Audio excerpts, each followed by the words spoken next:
Est-il obligatoire d'avoir un défibrillateur dans ses locaux? Salut YouTube, c'est Jay de la chaîne qui parle de secourisme. Et pour répondre à cette question, je vais m'appuyer sur le décret du 19 décembre 2018. En gros, tout dépend des locaux utilisés et de leur classification en tant qu'établissement recevant du public, ce qu'on appelle un ERP. Si tu veux savoir si tu as besoin d'installer un défibrillateur, la première chose à faire est de demander aux propriétaires des locaux quelle est la catégorie d'ERP des locaux utilisés.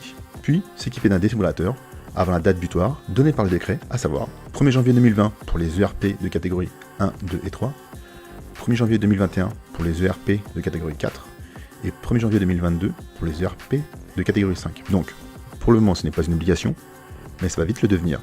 Et je pense que le prix des défibrillateurs va bizarrement augmenter. Et pour l'entretien et la maintenance, soit c'est au propriétaire, soit c'est au gestionnaire actuel des locaux. On peut déléguer à une entreprise, un sous-traitant, voire directement à l'entreprise qui a vendu le défibrillateur. Maintenant, de mon point de vue, un défibrillateur, c'est pas compliqué à gérer.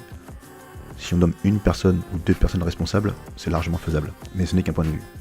Ah, et j'ai failli oublier. S'il y a plusieurs ERP sur un même site, il est possible de mettre en commun le défibrillateur, en sachant que celui-ci doit toujours être visible, marqué avec un petit logo. Bref.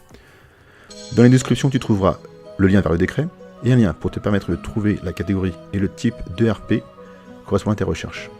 Si tu as des questions, utilise les commentaires. Finex!